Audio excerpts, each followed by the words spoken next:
convidar você a abrir a palavra do Senhor esta noite,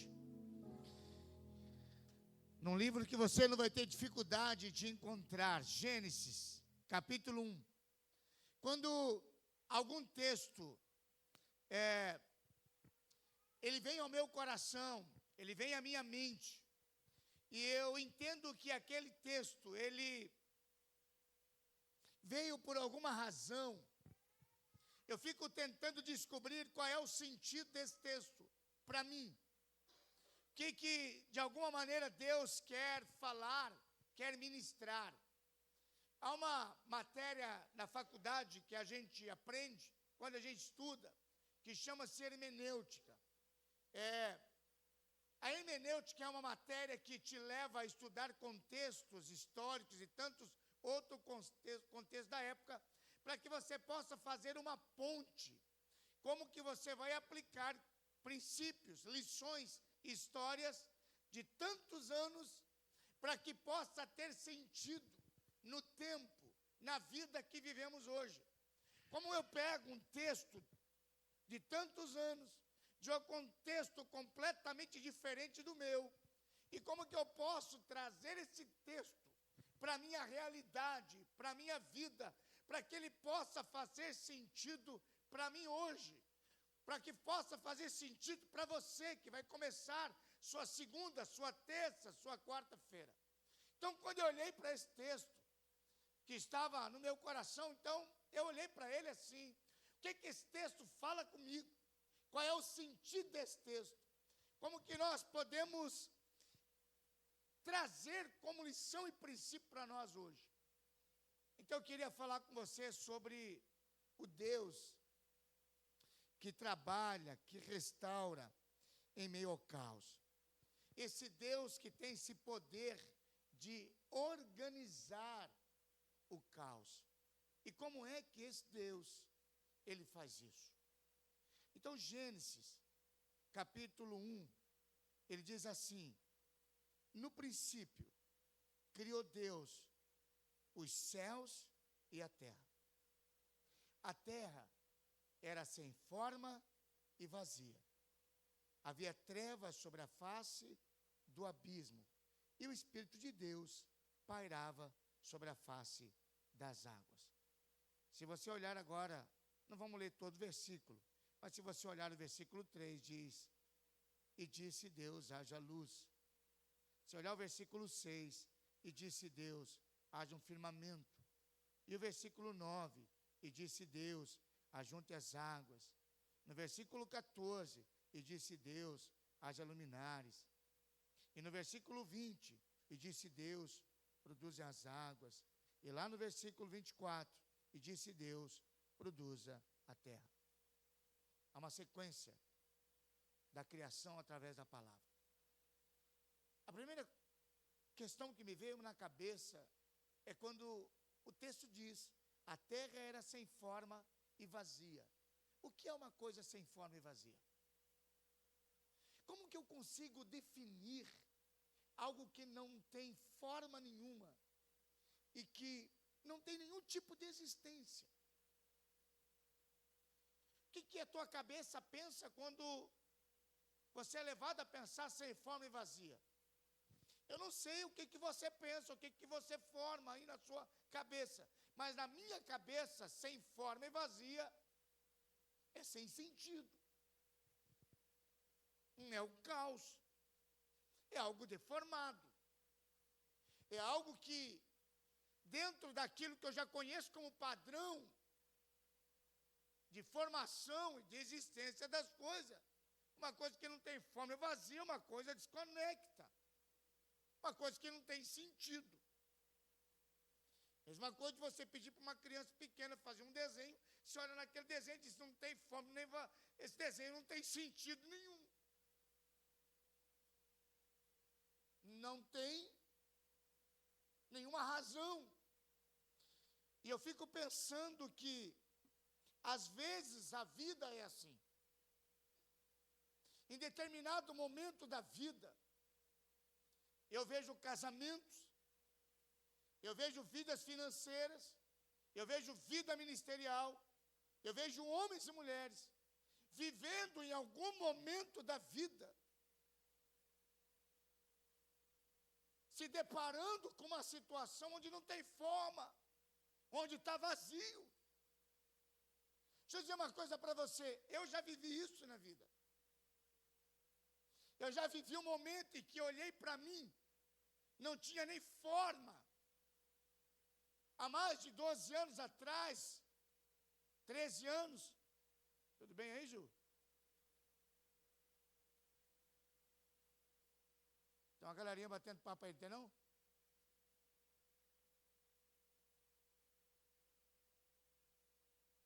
Amém. Amém aí, irmãos?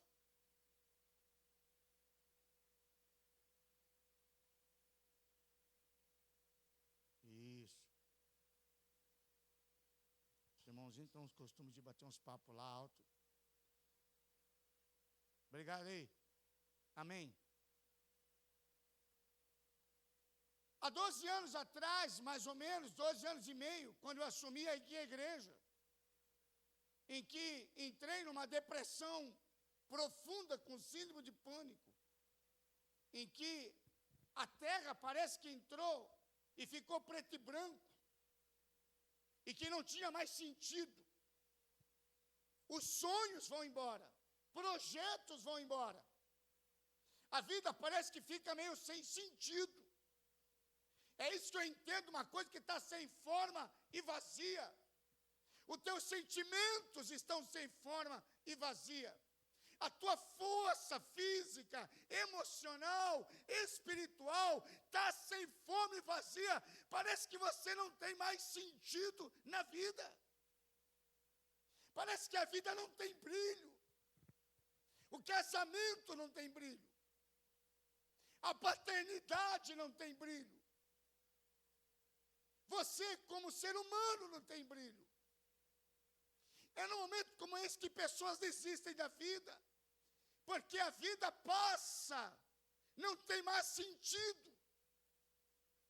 Parece que está sem forma e vazia. Eu já vivi isso na minha vida ministerial.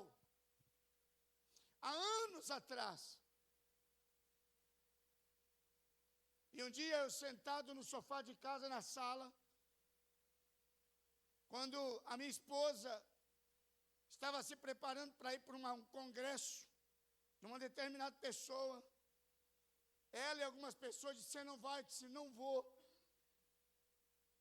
Porque eu estava passando um momento tão complicado no ministério. Eu disse para ela: hoje, se eu tivesse que descrever como eu estou ministerialmente, eu estou com uma árvore seca. O que é uma árvore seca? É uma árvore que não tem boniteza. É uma árvore que não tem vida, porque não tem folhas. E é uma árvore que não produz frutos. Eu digo, eu sou pastor, eu estou pastor em determinado lugar, mas eu me sinto seco. Eu não tenho vida, eu não tenho folhas, eu não tenho frutos. É algo que está sem forma e vazia. Eu já me senti assim, ministerialmente. E muitos sentem assim. Em algum determinado momento da vida, em alguma área da tua vida, parece que perdeu o sentido. Ele dizia: vamos então ao congresso. Eu não vou, para que eu vou lá? Eu não quero ouvir o que eu vou ouvir lá. Eu não estou afim disso. Não quero. Às vezes a vida da gente parece, com esse texto, é sem forma e vazia. Não tem sentido. Parece que não tem mais propósito. E quando a gente olha para esse texto, talvez a pergunta que a gente se faça: como é que esse Deus, ele se movimenta? Como é que ele organiza esse caos da vida? A primeira coisa que eu aprendi em meio ao caos da vida é que aquilo que é sem forma e vazia perde o sentido, ele perde a forma, mas deixa eu dizer uma coisa para você: não perde o valor. E pensando sobre isso, há muito tempo atrás, eu assisti um vídeo motivacional. É assim que fala? Motivacional. E o cara pegava uma nota e já aumentou. De manhã eu só tinha 20. À noite já veio 50. Ó, eu esqueci de trazer a de 100. Não é? Motivacional. O cara pegava uma nota. E eu achei interessante, disse, cabe nesse momento. Porque para a plateia ele dizia assim, essa nota de 50 vale quanto? Quando eu perguntava, vocês me respondem. Não me deixe nervoso. Essa nota de 50 vale quanto? Vale quanto? Mas se eu amassar ela, ela vale quanto? Se eu cuspir nela, ela vale quanto? Se eu pisar nela, ela vale quanto? Se eu chutar ela, ela vale quanto? Pois é. E ele diz uma coisa que é tão verdade. Ele diz os cuspes da vida, as dobradas da vida, os pisões da vida, se jogar na lama da vida, ela não tira o valor. Ela continua valendo 50. Você pode estar hoje quebrado, você pode estar hoje cuspido, você pode estar hoje olhando por tantas coisas e não tem sentido. Você continua tendo valor, você continua sendo valoroso para Deus. Os problemas, o pecado, as lutas e dificuldades não diminuem o seu valor. É isso. É a primeira coisa que a gente precisa entender em meio ao caos da vida. E por que em meio ao caos da vida eu não perco o meu valor? Por que eu me levantei de uma depressão? Por que eu redefini o meu ministério? Porque no texto há um segredo interessantíssimo, que Deus vai usar duas coisas para Ele organizar o caos da nossa vida. A primeira delas diz assim, a terra era sem forma e vazia, mas escute, o Espírito de Deus se movia sobre a face das águas. O Espírito de Deus habitava em meio ao caos. O Espírito de Deus estava presente. Você pode passar por lutas e dificuldades, mas o Espírito de Deus está em você. É isso que faz com que você não perca o valor. Esse é o segredo para a reconstrução, ressignificação de qualquer área da nossa vida. O Espírito de Deus estava presente em meio ao caos. Você tem o Espírito de Deus. Você tem o Espírito de Deus.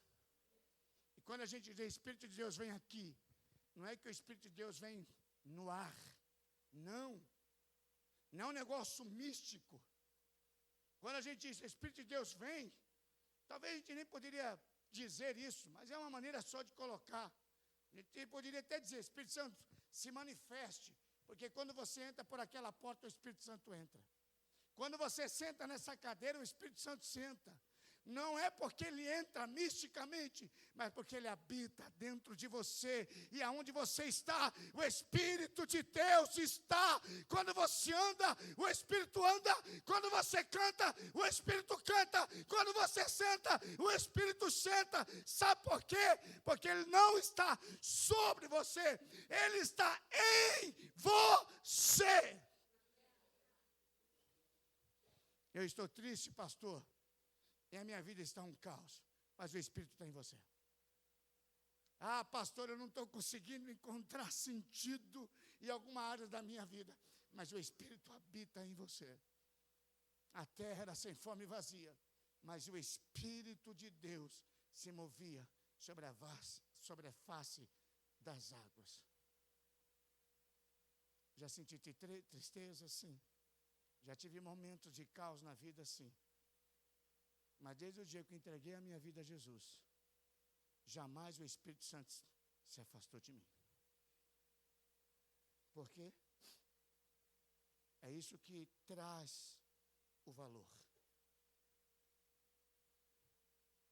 E onde o Espírito Santo de Deus está, pode ter certeza, vem palavra. É por isso que diz, e disse Deus haja, e disse Deus haja, e disse Deus haja. E as coisas começaram a organizar. Organizar o quê? Pela palavra. A palavra que vem do Senhor. A minha esposa olhou para mim e disse: amor, você está doente. Você tem que procurar um tratamento. Aquela palavra entrou no meu ouvido e no meu interior. E eu tive que reconhecer e entender que eu estava doente, precisava buscar alguém, precisava buscar um tratamento. Mas porque a palavra foi dita, e quando a palavra foi dita, ela entrou nos meus ouvidos, e ela caiu no meu coração, e me fez começar a me movimentar. E quando eu comecei a me movimentar, então as coisas começaram a acontecer, e o caos começou a sair, e as coisas começaram a ser organizadas.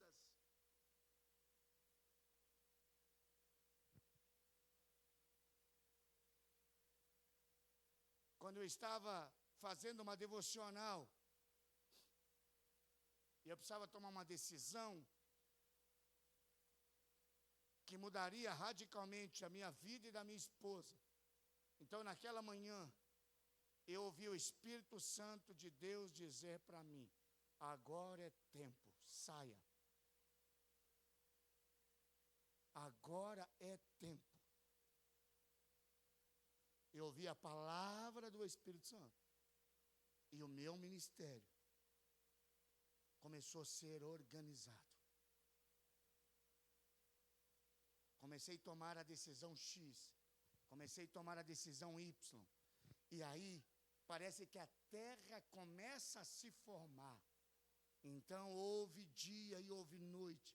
Então, veio a separação. Então, veio a terra. As coisas começam a se formar. E aí, eu quero que você entenda dois princípios importantes. Porque quando o texto diz, no princípio, se tem começo, tem fim. Sim ou não? E se tem começo, tem fim, tem meio. Então, entre o começo e o fim, que se tem meio, tem propósito. Porque esta palavra aqui, quando diz, no princípio criou Deus os céus e a terra, não é uma criação do nada. Não é uma criação sem sentido. Quem é que já construiu alguma coisa na vida? Levante a mão assim. Construiu. Construiu. Quem quer falar aí que construiu alguma coisa? Rapidinho, fala, eu fiz isso. Fala aí. Um de cada vez, que eu não entendi. Um de cada vez. Quem falou assim? Fala aí, construiu o quê? Meu Deus! Construiu o quê? Pastor Luiz, você construiu o quê que você levantou a mão? Você construiu uma casinha. Tipo assim, você estava assim, vou construir uma casinha. Não tem o que fazer? Estou com dinheiro aqui no bolso, quero gastar. Não, por que você construiu uma casinha? Para casar. É mesmo? E deu certo? Está indo. Tem um livro bom ali. Tem um livro bom. Pois é, está vendo? Eu tenho um propósito. Então, quando ele diz, no princípio, criou Deus os céus e a terra, está falando do propósito. Deus não organiza à toa. Deus organiza porque Ele tem objetivo. Deus organiza porque tem propósito. E muitas vezes a gente fica preso no problema, mas não consegue olhar para o propósito. Às vezes você não consegue entender o propósito, porque a tua cabeça está no gigante. Quando Davi chegou, Davi não olhou o gigante, Davi olhou o propósito. Davi não olhou a circunstância, mas Davi olhou o motivo da circunstância. Como é que Deus organiza o caos? Porque a cabeça de Deus para a organização do caos tem a ver com um propósito. Quer ver algo? Era uma família. Acabou de perder um irmão. E diz o texto que esse irmão era muito amado por Jesus. Mas elas mandaram chamar Jesus. Mas segundo o conceito delas, Jesus nem deu bola. Não respondeu. E não chegou no tempo que deveria chegar. E quando Jesus chegou, elas disseram a ele: esse caos que está aqui, esse cheiro de morte que está aqui, esse luto que rodeia aqui, é porque o Senhor atrasou. Se o Senhor tivesse chegado na hora que nós chamamos, a história seria diferente. Agora meu irmão já morreu. 4 dias já foi enterrado. É por isso que está esse caos. Como é que Jesus organiza o caos do luto em alegria? Como é que Jesus organiza o caos da morte em vida? Quando nós olhamos João capítulo 11, versículo 4. Dá uma olhada comigo aí. João 11, 4. João 11, 4. Ó, vai aparecer. E Jesus, ouvindo isso, disse: ouvindo o quê? Vamos lá fazer uma interpretação de texto. Jesus, ouvindo isso, disse: ouvindo o quê? Ouvindo o quê? Ouvindo alguém que chegou e disse para ele: Marta e Maria estão dizendo para o Senhor que Lázaro está muito doente e vai morrer.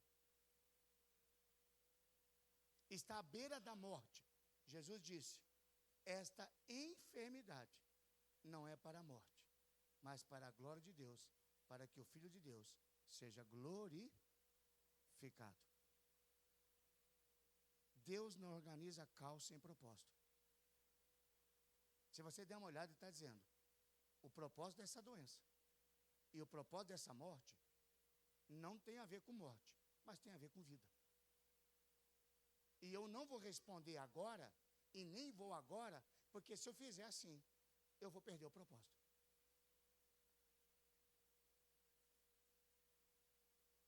Então ele não organiza caos sem propósito. E quando ele foi para organizar o caos, porque tinha propósito. Que aquela morte era para que o Filho de Deus fosse glorificado, para que a glória do Senhor se manifestasse. Então a gente não pode olhar apenas a circunstância. Nós temos que orar e entender o propósito.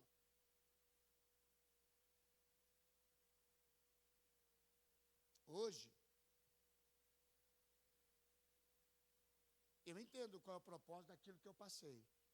Um dia eu estou aqui na minha sala e recebo uma mensagem da minha esposa, dizendo um texto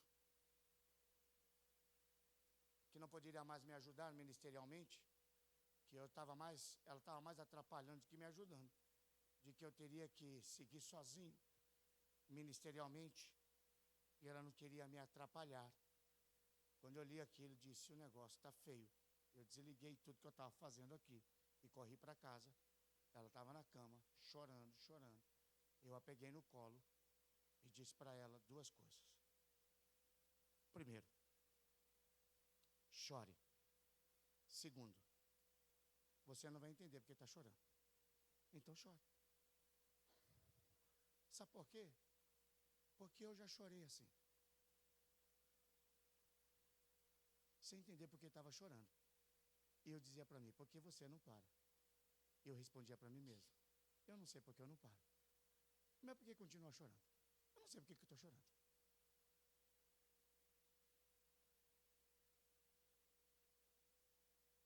E hoje, quando alguém senta na minha frente E eu tenho que atender, aconselhar. Não só conheço o princípio bíblico e a palavra de Deus. Não só conheço tecnicamente por aquilo que eu estudei, mas eu conheço. Embora não digo, eu sei qual é a sua dor, porque dor é imensurável. Não dá para dizer, eu entendo a sua dor, porque a maior dor do mundo é a sua. Não dá para comparar a sua dor com a minha, mas dá para, no mínimo, dizer, eu já passei, eu já estive aí. Eu já vivi isso aí. Eu já tive sentimento e pensamentos iguais a você. Eu já me senti perdido igual a você. Então hoje, naquilo que Deus me chamou ministerialmente, há sentido no que eu passei há 12 anos e meio atrás. Então isso que aconteceu aqui, que reverbera hoje em 2024, é porque tudo que isso aqui passou, não foi por acaso, mas Deus tinha um propósito, e hoje Ele cumpre o propósito na minha vida. A gente não passa situações da vida por acaso, a gente passa porque Deus tem propósito. É por isso que às vezes a gente ora e diz, Deus, a minha graça te basta. É por isso que às vezes Deus não nos tira da situação, porque na situação Ele tem propósito. E a gente só sai, ou só se alivia, ou só compreende, ou só sente a paz de Deus, quando a gente começa a entender o propósito em meio ao caos. Há um outro texto, João 9, de 1 a 3. Eu até cantei a musiquinha de manhã. E eu vou repetir a mesma coisa que eu fiz de manhã. Vamos lá? Aí é canoa. Eu falei barco depois, né? Falei barco. Vamos na canoa então. Então, como que é a musiquinha da canoa? A canoa virou, por deixar ela virar, foi por causa do ângelo que não soube remar. Já ela virá. Do eu mesmo que não soube remar, a canoa virou, por deixar ela virar, foi por causa que Kevin. Vocês cantaram essa musiquinha quando eu era pequeno? Quem cantou essa musiquinha, diga eu. Pois é, desde pequeno a gente aprende a dizer de quem é culpa. A culpa é sempre do outro. E quando a gente olha para as circunstâncias adversas da vida, a gente sempre quer encontrar um bode expiatório. Nós sempre queremos encontrar qual o motivo, qual é a razão, qual é a culpa. E nós aprendemos de pequeno que a canoa virou, não é culpa minha, é culpa do outro. E nesse texto diz, e passando Jesus, viu um homem cego, de nascença. Presta atenção. E os seus discípulos lhe perguntaram, dizendo, Rabi, de quem é a culpa? A canoa virou e a culpa é de quem? É dele ou dos pais? Está aí? Isso. Rabi, quem pecou? Este ou os seus pais? Para que nascesse cego. O cara está cego. De quem é a culpa? É pecado dele? Ou foi seus pais que pecaram? Veja, a gente olha a circunstância da vida e a mentalidade da gente é o seguinte, alguma coisa aqui é culpado. E a culpa nunca é minha, é sempre do outro. Esse cara está cego, mas quem tem culpa aí de quem é dele? Ele que pecou. E porque ele pecou, nasceu cego, já nasceu lá no ventre cego. Ou foi os pais dele que erraram e a culpa caiu sobre ele. E aí Jesus vai ensinar uma lição tão preciosa para mim e para ti. Que Jesus vai dizer o seguinte, não tem a ver com culpa, tem a ver com propósito.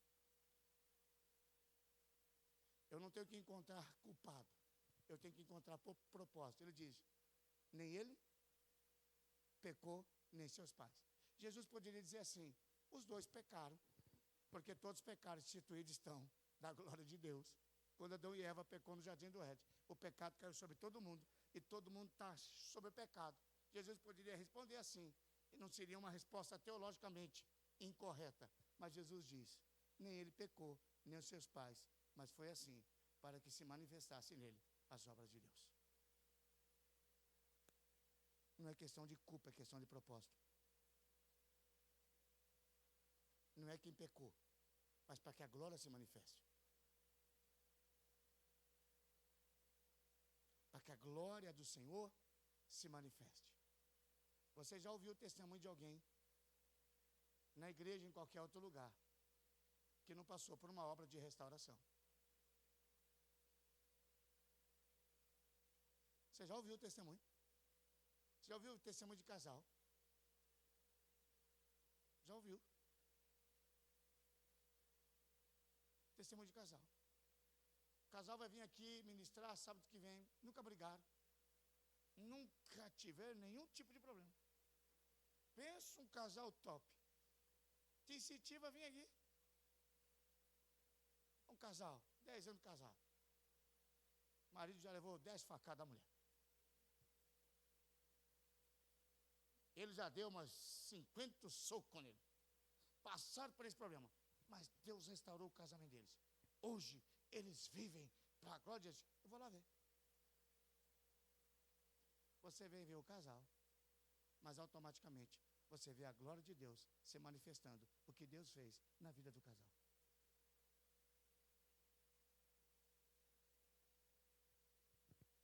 Ainda que você não entenda, mas nas coisas que acontecem tem propósito.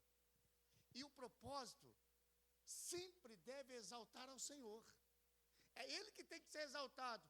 Não é o marido que é violento, a esposa que é violento. É o ser humano. Mas isso aconteceu para que eles entregassem a vida para Jesus. E agora entregaram a vida para Jesus. E a glória de Deus se manifesta através da vida dele. Quem é que pecou? Foi ele o pai? Não, ninguém pecou. Não é questão de culpado. É questão que a glória de Deus se manifeste para que o Senhor seja exaltado e para que o Espírito Santo organize o caos. Por quê? Propósito. Deus não organizou à toa. Deus organizou com propósito. Uma outra coisa que a gente precisa aprender. Eu aprendo muito isso no livro, que eu li há muito tempo. Reconstrua a sua vida. Como sobreviver às crises. Um pastor escreveu esse livro de uma grande denominação. O pai dele, presidente da denominação. Ele, como filho cotado para um dia assumir o papel do pai. Com um filho de 8 anos e uma filha de 5 anos. E um belo dia a mulher chega para ele e diz, não te amo mais, não quero mais nada contigo, eu estou pegando as minhas coisas e estou indo embora. Como é que esse cara vai reconstruir a vida? Pelo nome que tem, pela reputação que tem, num casamento falido, e enfrentando um divórcio. No meio de tudo isso, há um capítulo que eu peguei aqui algumas coisas, que ele diz, pare de fazer o jogo da culpa. Ele diz, primeiro, pare de culpar Deus. Deus manda o sol e a chuva sobre todos. Ele não escolhe para quem vai ser chuva e para quem vai ser sol. Ele dá o sol para todo mundo. Agora você que tem que saber o que você vai fazer na hora da chuva e do sol.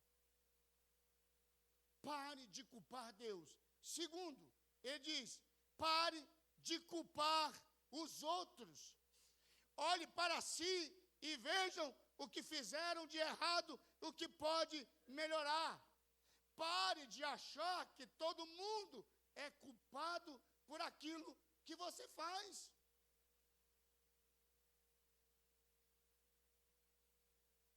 Eu dei um exemplo de manhã que eu não vou dar à noite. Ele veio de manhã, pegou exemplo. Eu não vou dar porque está gravando. Não sei quem está assistindo. Mas eu falei de manhã. Eu digo que eu não vou falar e já começo a falar. Eu falei de manhã.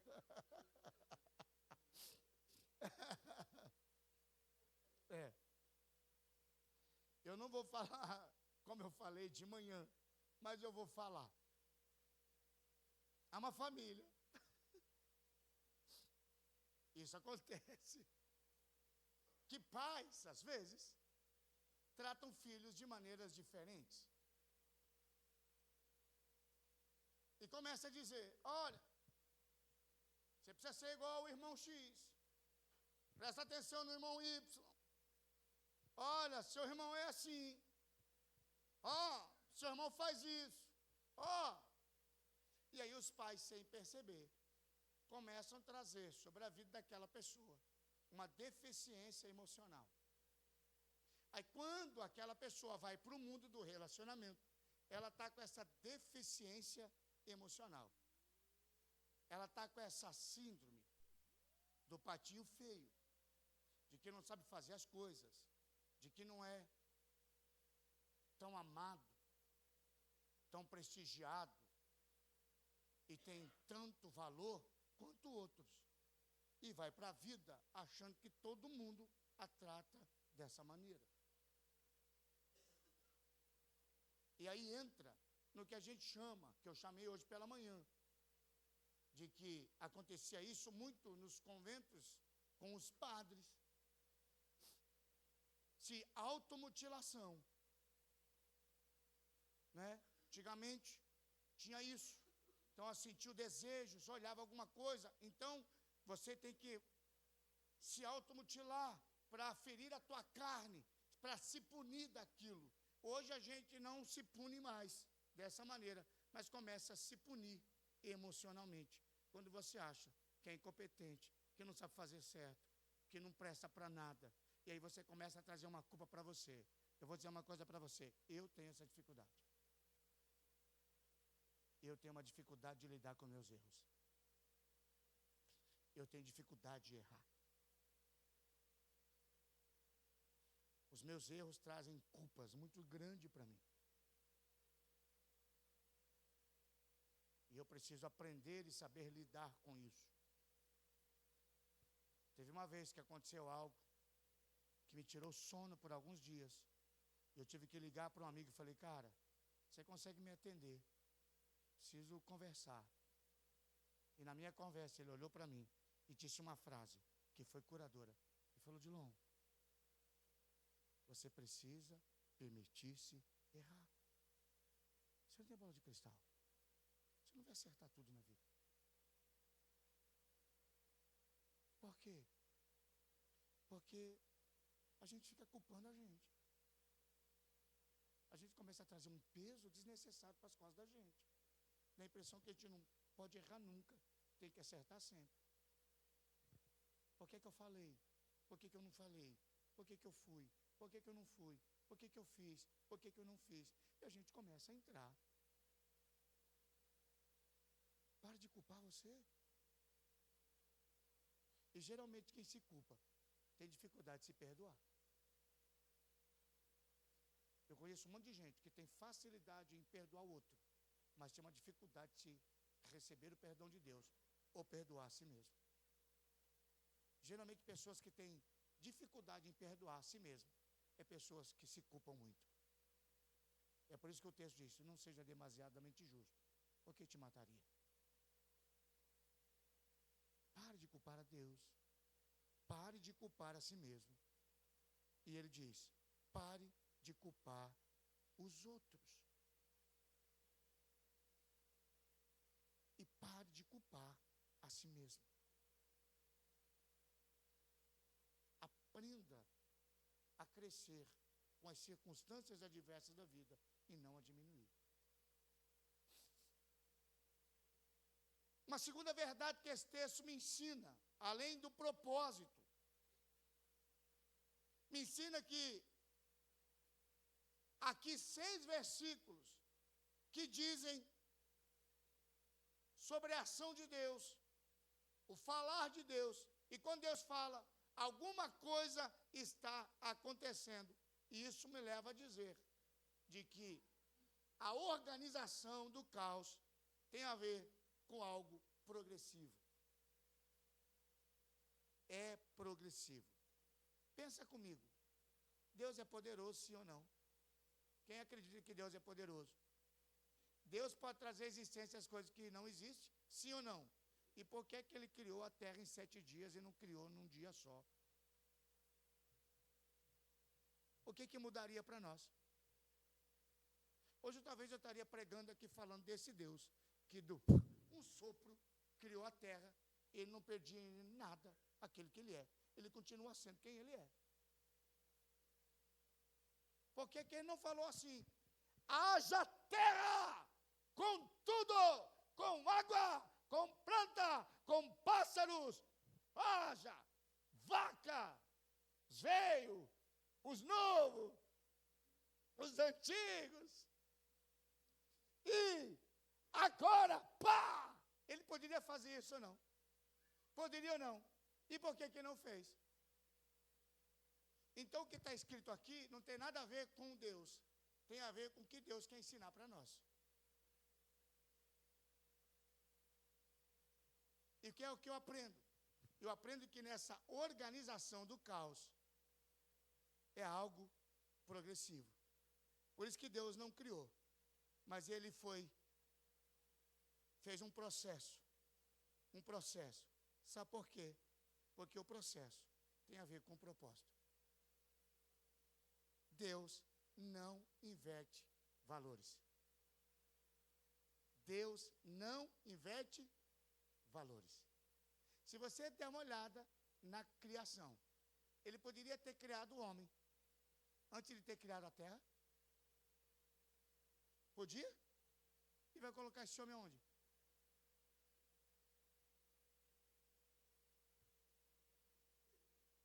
Não tem sentido. Ele podia ter criado a árvore, antes de ter criado a terra? Podia? Sim ou não? Podia, mas tem sentido. Eu disse hoje pela manhã, tem sentido. E isso não vai acontecer com você, porque eu não quero que aconteça comigo, então não vai acontecer com você.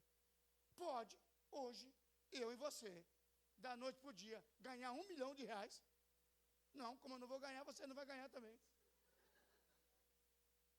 O que eu não quero para mim, eu não desejo para você. Então, hoje pela manhã, nós entramos aqui num embate. Exatamente. O que R$1 milhão faria na tua vida? Primeira pergunta.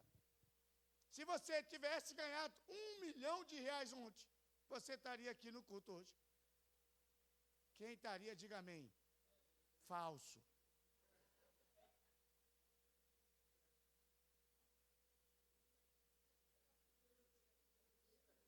Ó, já começou a trazer. Nem ganhou R$1 milhão, já trouxe confusão no casal. Nem ganhou, é um supositório só. Nós só estamos supondo, ele já começou a brigar com a mulher. Nem ganhou. Imagina se tivesse ganhado. Quem é corajoso para dizer, se eu tivesse ganhado R$1 milhão, eu não estaria aqui hoje? Diga eu. Diga forte, está com medo? Diga eu. Aí, tá vendo? É. Então Deus pode te dar R$1 milhão? Pode te dar? Não. Veja, eu disse hoje pela manhã, tem pessoas aqui que quando foram abençoadas pelo emprego, talvez não poderiam ter sido abençoadas. Não tinham condições ainda para trabalhar onde iam trabalhar, com as pessoas que iam trabalhar, porque o trabalho não foi bom. Levou elas para distante de Deus e desconfigurou completamente como ser humano. É por isso que algumas coisas na vida da gente, para a gente viver aqui, a gente tem que passar pelo processo. É progressivo. Vai vir primeiro a lua, sol, vai vir a terra, depois vem a árvore, depois vem os animais. Sabe por quê? Porque isso faz parte do processo. Tem coisa que eu e você não temos condições. Muda a gente. Muda ou não muda? Muda. Eu escrevi um livro, já mudou. Já mudou. Na minha esposa chegou no começo da semana e disse: quarta-feira, né? Vamos para São Paulo. Você vai comprar uma roupa, porque não tem nenhuma roupa aqui para você ir na noite do lançamento do livro. Disse: com tanta roupa? Ah, disse não. Tem que ser uma roupa diferente e especial. E me levou 6 horas da manhã, de trem, para São Paulo, para rodar, andar, a comprar. E não é terno, é um blazer.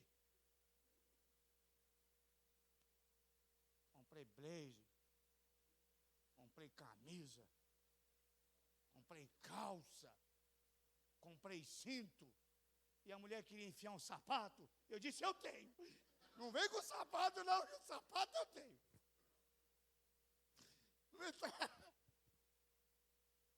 E não é que quando eu só entrei na loja para comprar o blazer.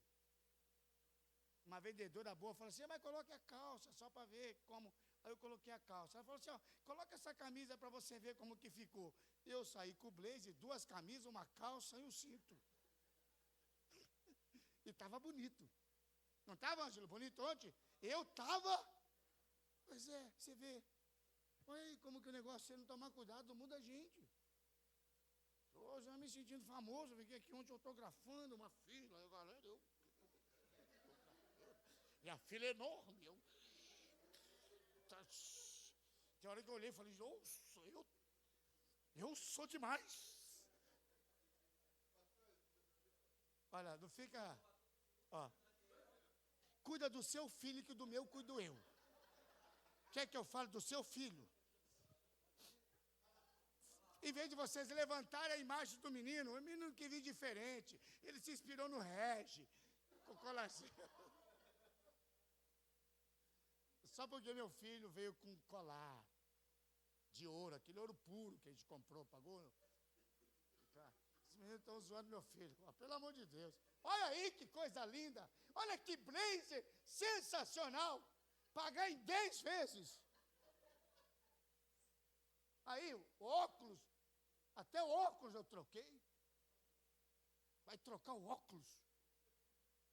Me repaginou.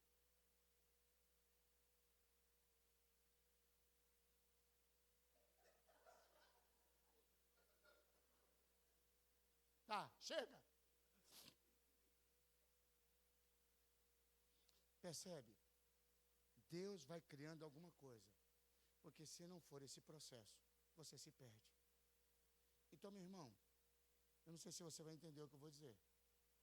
Mas para a gente receber uma coisa aqui, a gente vai entender o processo aqui.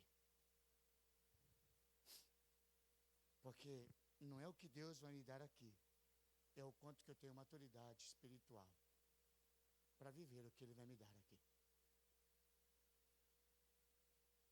É por isso que para Paulo ele disse: a minha graça te basta.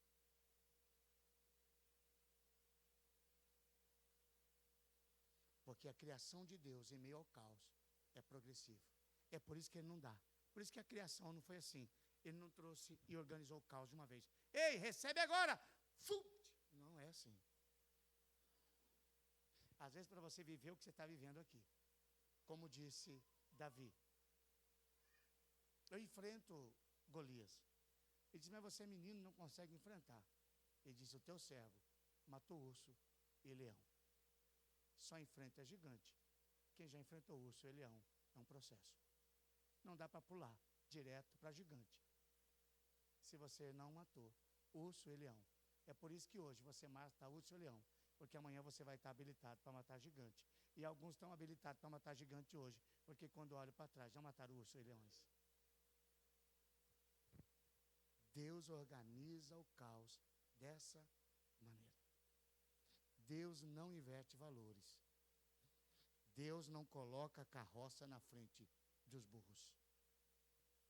Porque tem coisas que, se Deus responder a nossa oração, nos afasta da presença dEle.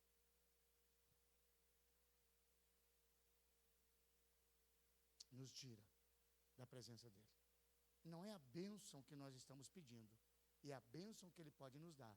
A pergunta é, o que nós faremos com a bênção que ele vai nos dar? O que nós vamos fazer com a bênção que nós estamos pedindo?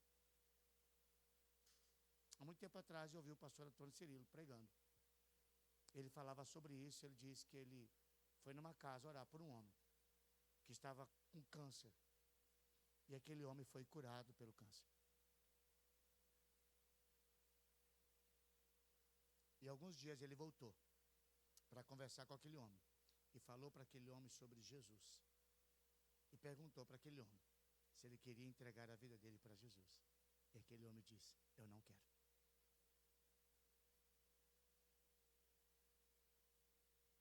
Não é a bênção que Deus nos dá, mas é o dono da bênção que é mais importante.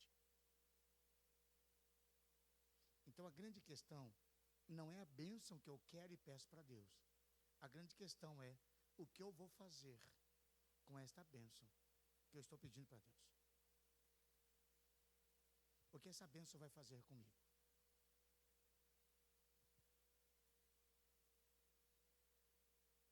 É por isso que ele só veio criar o homem, depois que tinha terra, que tinha os firmamentos, que tinha animal, que tinha árvore, que tinha tudo. Ele diz, agora está todo preparado o campo da bênção. Agora então, eu posso fazer você para desfrutar disso daqui. Mas enquanto você não tiver o que desfrutar, o Senhor ainda vai trabalhar com você aqui.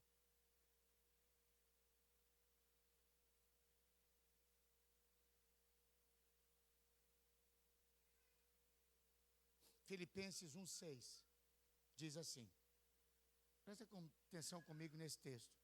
Filipenses capítulo 1, versículo 6, diz, tendo por certo isso mesmo, aquele, vamos interpretação de texto, aquele aqui é um sujeito culto. Estou certo ou estou errado? Os professores estão aí. Aquele é um sujeito culto, né? Vamos tentar descobrir o sujeito do texto. Então, tendo por certo isso, que aquele, quem é esse aquele? Quem é esse aquele?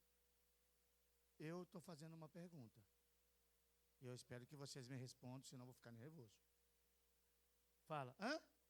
Deus, Jesus, o Espírito Santo. Você escolhe aí quem está fazendo o negócio. A verdade é que aquele que fez o quê? Hã? Começou, vai fazer o quê? Começou e já terminou. Começou e já terminou.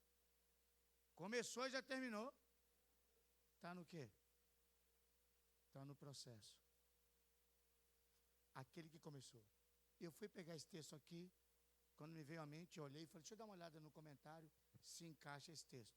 Alguns comentaristas usam esse texto na mesma linguagem da criação de Gênesis. No princípio, criou Deus o céu e a terra. Porque aquele que começou a boa obra, ele não terminou. Ei, você ainda não está pronto. Você está no processo. Você ainda não está pronto. Mas aquele que começou, não te abandonou. Ele continua ainda construindo você, reformando você, estruturando você, sustentando você, está com você. Por quê? Porque ele tem um processo. Até que Jesus volte. Ele pode voltar para você daqui a pouco. Ele pode voltar para você daqui a 10 anos. O processo dele não acabou na sua vida. Mas o texto diz que aquele que começou a boa obra aperfeiçoará até o dia de Cristo. Ei, é Ele que está construindo e é Ele que está aperfeiçoando. Não é você que aperfeiçoa, é Ele que começou a boa obra e vai aperfeiçoar. Como? Qual a mentalidade? Pelo propósito que Ele tem de você. Qual o propósito que Ele tem para você? Então é nesse processo do propósito que Deus vai aperfeiçoar você. E quem tem o propósito de uma ferramenta bem resistente, sabe que ela precisa passar pelo fogo e pela água. Pelo fogo e pela água. Ela é esquentada ao extremo. E esquenta e para quê? Ficar resistência. É por isso que às vezes você está no fogo e às vezes está na água.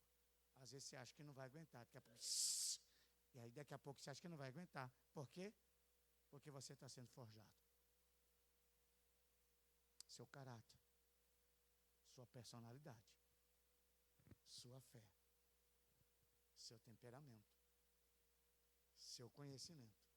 Porque aquele que começou a boa obra, ele ainda está trabalhando em você. E vai continuar trabalhando até que Jesus volte. Por isso eu digo para você essa noite: permita-se ser trabalhado pelo poder do Espírito Santo. Porque o Deus que organiza o caos, organiza, porque tem o Espírito Santo. E é o Espírito Santo que traz a palavra. Espírito e palavra. Espírito e palavra. Espírito e palavra. É assim que o Senhor reconstrói o caos da nossa vida. Porque foi assim que Ele trouxe sentido a uma terra que não tinha forma e vazia. Quero que você fique de pé. Eu quero orar por você. Eu vou pedir para você fazer algo e você não é obrigado a fazer se você não quer. Tá bom? Você precisa ter entendimento do que vai fazer. Se você não quiser fazer, não precisa fazer. Mas eu queria nesse momento que você colocasse a mão no seu coração. O nosso coração representa o nosso sentimento. O nosso coração representa as nossas emoções. Aqui, o nosso coração. É aqui que o Espírito Santo fala. É aqui que o Espírito Santo ministra. É aqui que dói.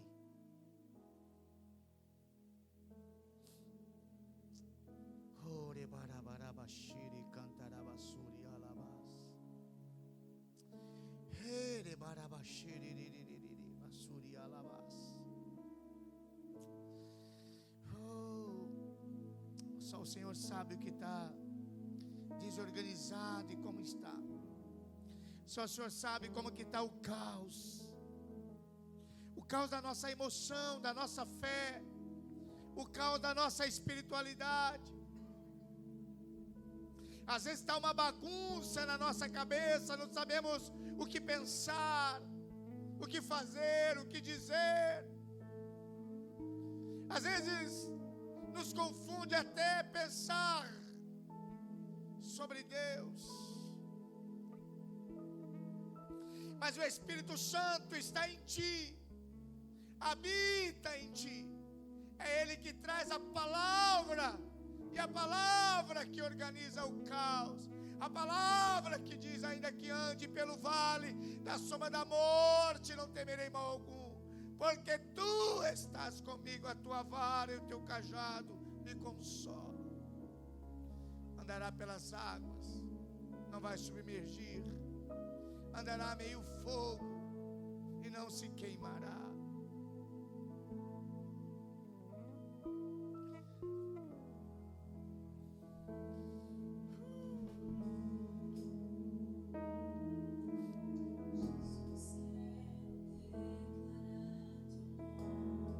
Nome sobre todo nome. Você não precisa cantar. Se você quiser cantar, pode, mas eu queria que você orasse e deixasse que o Espírito Santo trouxesse palavra, trouxesse conforto à sua alma. Ele respeita o teu sentimento. Jesus, eu quero declarar teu nome. Inícios dessa geração. Em nome de Jesus. Esperança e liberdade. Clamo, Jesus.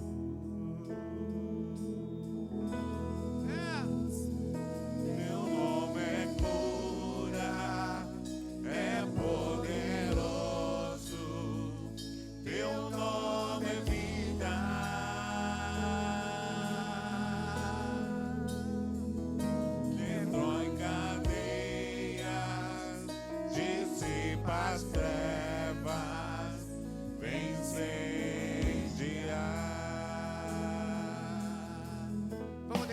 isso.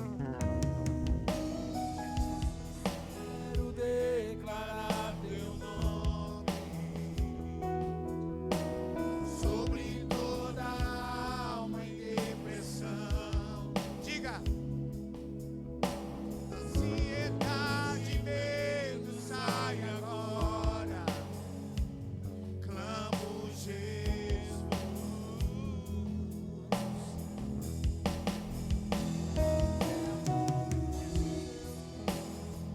Declarar teu nome Diga.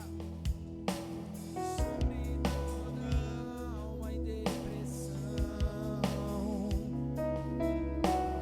Ansiedade e medo sai agora. Clamo Jesus.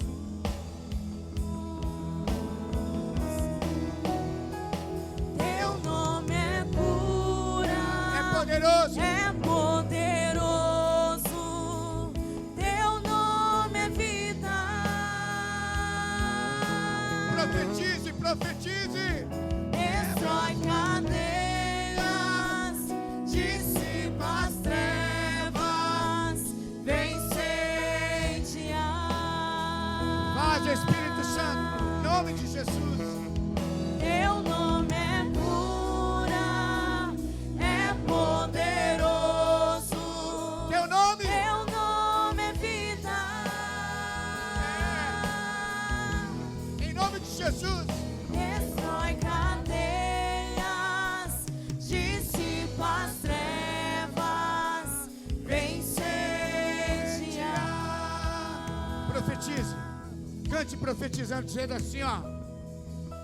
Declare pelas ruas o nome de Jesus. Sobre a escuridão ele vai trazer a sua luz. Profetize. Sobre sua família, clame o santo nome Jesus. Oh.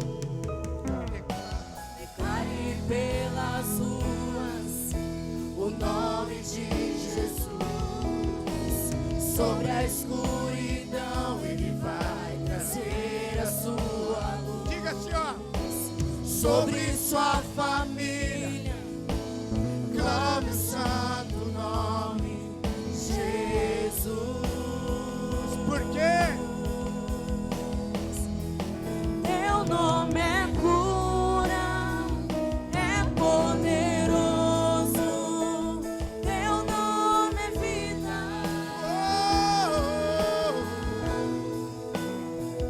Destrói cadeias, dissipa as trevas, vem incendiar.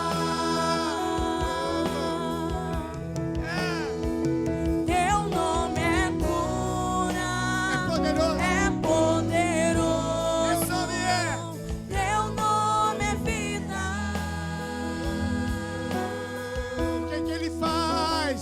Destrói cadeias, dissipa as trevas, vem incendiar.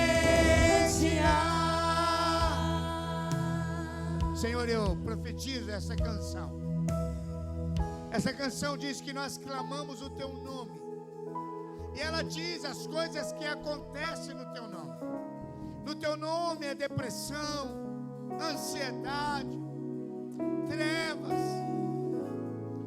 Pai, no teu nome o caos é organizado.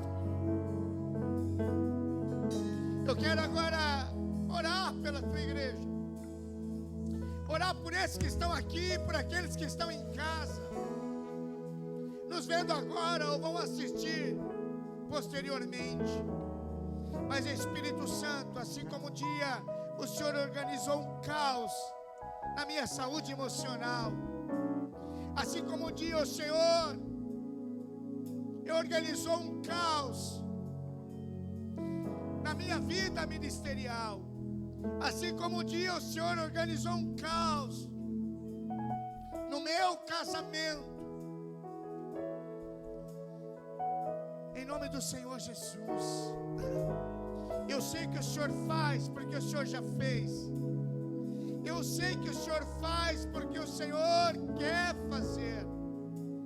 Nesta noite, Senhor, o Teu Espírito que paira está em nós e paira sobre este lugar pela presença que estamos aqui.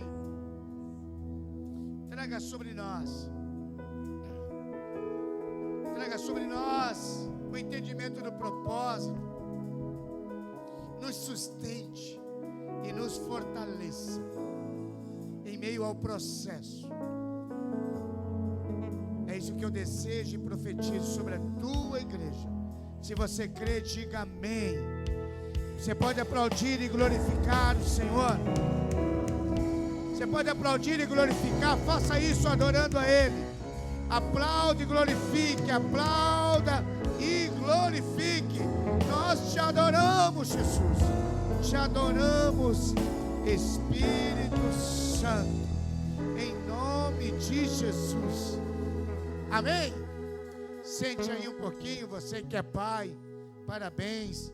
As crianças estão chegando aí para dar um parabéns a você agora.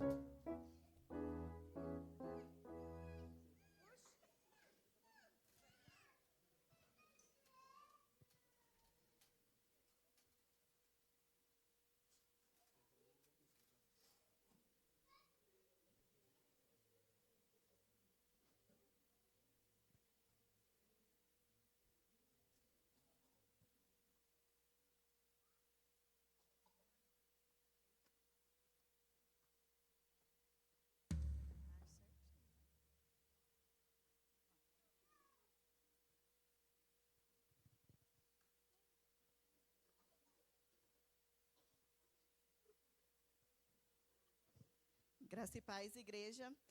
As crianças do Ministério Kids preparou uma pequena homenagem para vocês, papais.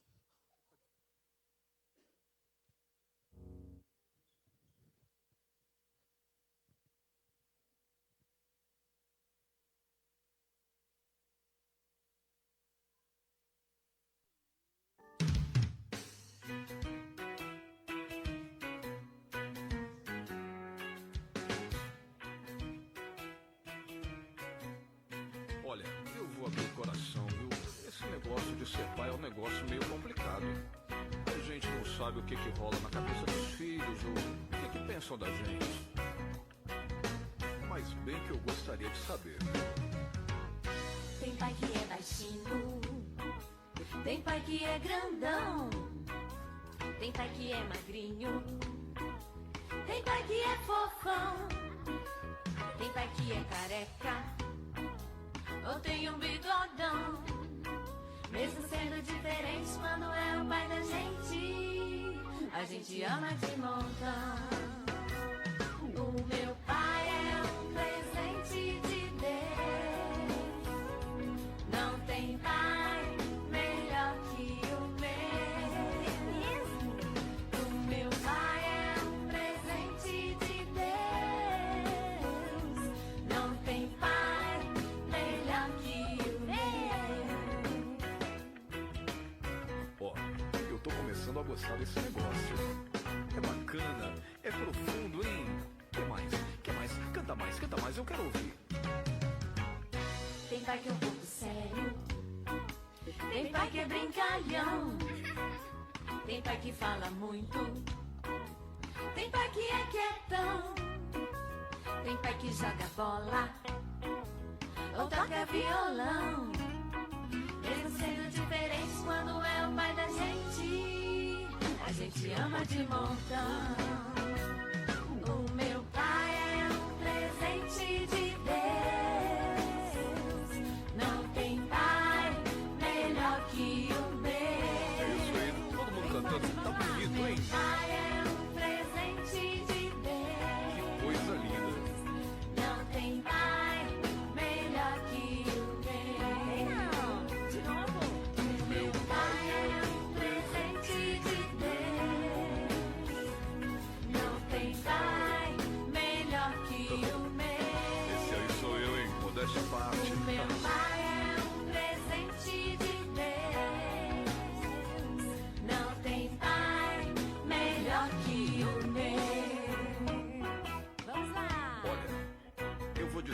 coisa pra vocês. Eu não sei bem porquê, mas eu gostei dessa música, hein? Gostei mesmo. Que música legal!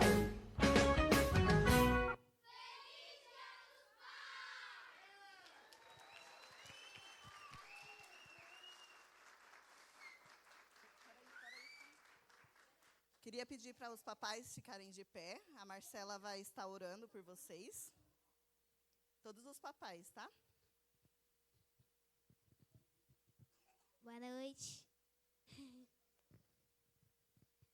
Senhor, meu Deus, abençoe todos os pais que estão aqui. Abençoe cada família, Deus, que esses pais estão presentes e o que não podem estar, Deus.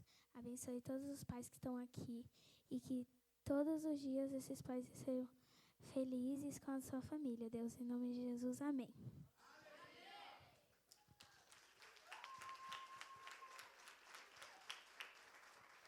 Os papais podem continuar em pé, que eles vão estar distribuindo a lembrancinha para vocês.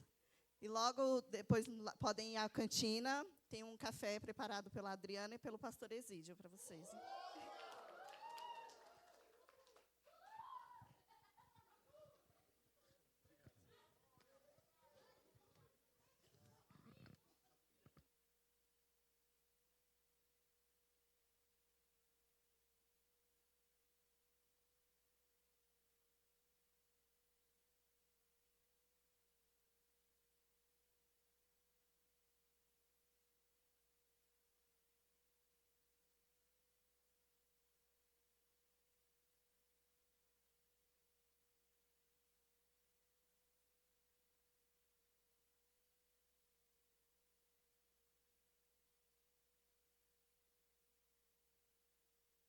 Eu estou aqui brincando com a menina e despedindo de vocês.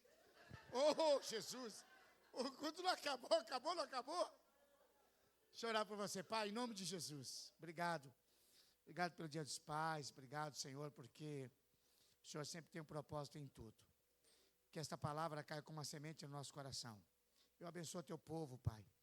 Que esta palavra possa germinar, crescer, dar fruto. E que teu Espírito Santo guarde e sustente todos esses dias. É o meu desejo e a minha oração. Em nome de Jesus, Deus te abençoe. Vai em paz.